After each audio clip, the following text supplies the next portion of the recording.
بسم اللہ الرحمن الرحیم نحمدہ ونصلی علی رسولہ الکریم اما بعد۔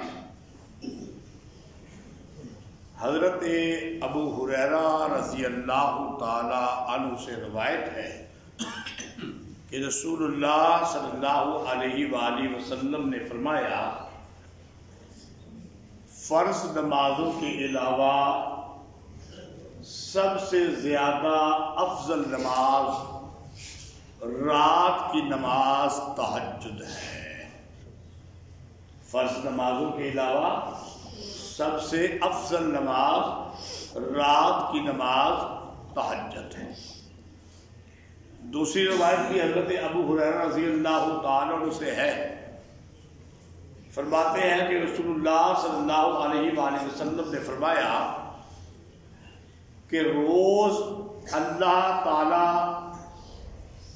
آسمان دنیا پر متوجہ ہوتے ہیں اور اللہ تعالی فرماتے ہیں، کون ہے وہ بندہ جو دعا کرے میں اس کی دعا قبول کروں؟ کون ہے وہ بندہ جو مجھ سے کوئی سوال کرے، کچھ مانگے میں اس کو عطا کروں؟ کون ہے وہ بندہ جو مجھ سے مغفرت اور بخشش کی طلب کرے میں اس کے گناہوں کو معاف کر دوں؟ یہ وقت کون سا ہوتا ہے؟ روایت کے اندر آتا ہے کہ رات کے 2 حصے گزرنے کے بعد آخری تیسرا حصہ، ابو ہریرہ کہتے ہیں کہ اللہ تعالیٰ آخری تیسرے حصے میں رات کے 2 حصے گزر گئے۔ اب اس سے آپ اندازہ کر لیں کہ جو بندہ رات کے 2 حصے گزار کے تیسرا حصہ سخت نیند والا حصہ ہوتا ہے، اس وقت اٹھا، سردی کا خیال کوئی نہیں کیا، گرم گرم بستر سے نکلا، گرمی کی چھوٹی رات کا خیال کوئی نہیں کیا، وضو کیا، اللہ کے حضور حاضر ہو کے تہجد کی نماز پڑھی، ٹھیک ہے؟ کیونکہ یہ باب تہجد میں ہے نا، تو پہلی روایت میں نے تہجد کی بیان، اور تہجد کی نماز پڑھ کے اللہ سے مانگا، اللہ فرماتے ہیں جو دعا کرے گا قبول کر لوں گا، جو مانگے گا دے دوں گا، مغفرت مانگے گا، بخشش مانگے گا وہ عطا کر دوں گا۔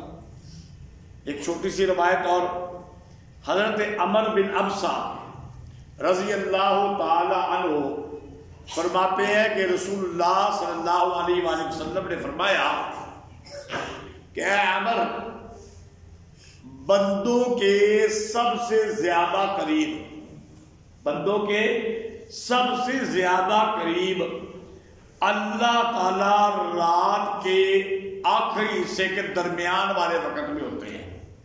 یہ بھی آخری حصہ وہ 2/3 کے بعد ہو گیا اور اس کا درمیان والا وقت۔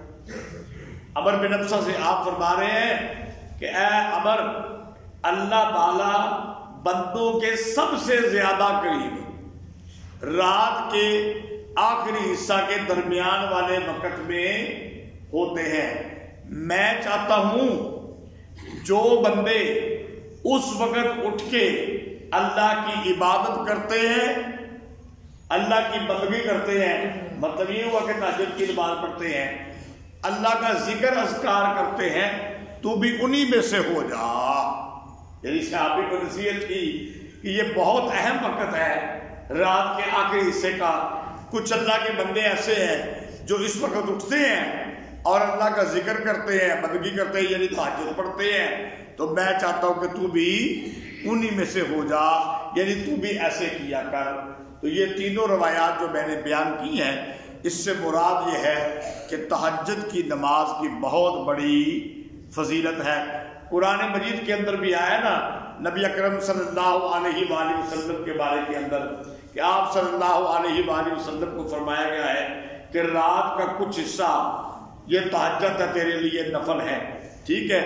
آپ کو سنا کر اور امت کو، آپ کو خطاب کر کے ساری امت کو بھی سنا دیا، اور آپ کو یہ فرمایا گیا ہے کہ اگر تو رات کا کچھ حصہ نافلۃ لک عسیٰ ان یبعثک ربک مقاما محمودا، تو اٹھے گا اللہ تجھے مقام محمود عطا کرے گا۔ شارحین لکھتے ہیں کہ قرآن کے اندر یہ آیا نا نبی کریم صلی اللہ علیہ وسلم کے لیے کہ وَمِنَ اللَّيْلِ فَتَهَجَّدْ بِهِ نَافِلَةً لَكَ عَسَىٰ أَن يَبْعَثَكَ رَبُّكَ مَقَامًا مَحْمُودًا، اگر آپ رات کو اٹھ کے تہجد پڑھیں گے، تہجد کے نفل پڑھیں گے، اللہ آپ کو مقام محمود عطا کرے گا۔ اور مقام محمود صرف اور صرف کس کے لیے ہے؟ بولو، نبی کریم صلی اللہ علیہ وآلہ وسلم کے لیے۔ تو پھر شارحین کہتے ہیں کہ آپ کی امت میں سے جو آدمی رات کو تہجد پڑھے مقام محمود تو اس کو نہیں مل سکتا، کیونکہ وہ تو صرف ایک اللہ کے نبی اور وہ بھی خاتم الرسل خاتم الانبیاء کو ہے، لیکن جو رات کو تہجد پڑھے گا اس کو پیارے پیغمبر کی رفاقت تو مل جائے گی نا۔